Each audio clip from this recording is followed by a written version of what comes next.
First, I want to thank Mark Sanor and the 361 platform for asking me to make this short video and for the work their platform has done to mentor and bring together great businesses across many sectors.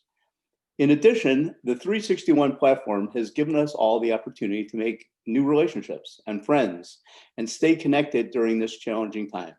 I think it has been a great outlet for a number of people, and I'm grateful for the new valued friends and business partners I've made as a result. So thank you, Mark. Many of you know me, but for those who don't, I am Bob Blake, and I am the chairman of Oak Park Capital and several broadcasting and news businesses. In addition, I've had the joy this year to help support my son, Jonah Blake, who many of you also know, in his efforts to create a significant gaming fund and to distribute gaming content across the globe. It certainly has been a change from my days of playing Pong and asteroids back in college. And yes, that makes me feel quite old based upon what I am reviewing and investing in today.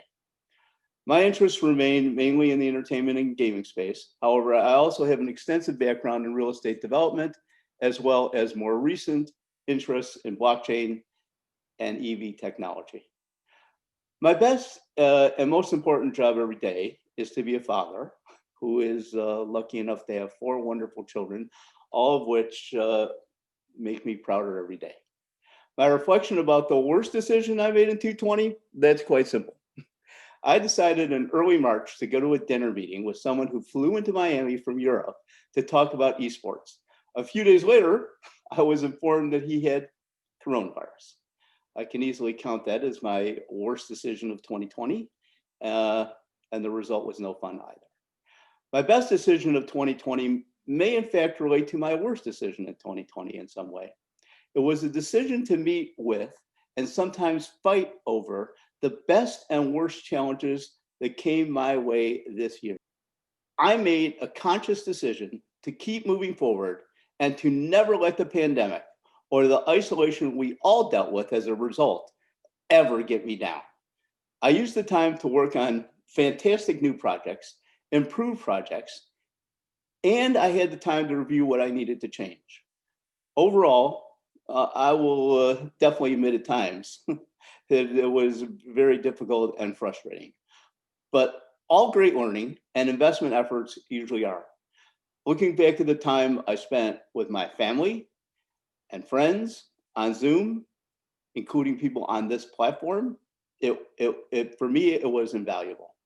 My prediction for the beginning of this year may have been adjusted from time to time and adjusted from last year, but I think they really have not changed. The world of gaming and esports, in my mind, which is already bigger than movies, music, and sports business combined, will continue to grow, and esports will be accepted as a major sports category. Jonah, my son, thinks that. I believe him. China will continue to dominate in many aspects of gaming, as well as manufacturing and EV production, as well as battery technology. Though I must say, I am happy to see the Stanford offshoot QuantumScape battery technology taking the lead in that respect for the moment. Good and cost-effective content and news will continue to expand as online streaming and entertainment continues to grow. The real estate business, that'll adapt to a new world of realities as a result of COVID and online adoption. And further, because of COVID, online juggernauts will continue to dominate.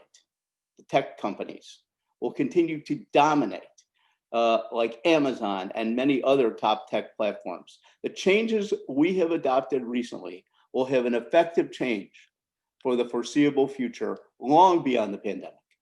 I believe that sustainable development goals begin, first of all, with sustainable education and interconnectivity created by technology.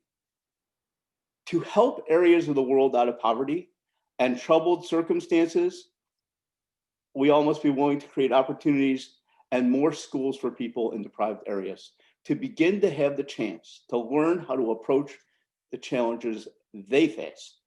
Not we face, but they face. We need to also help provide the tools and opportunities to not only overcome difficult environments, but to want to make those changes.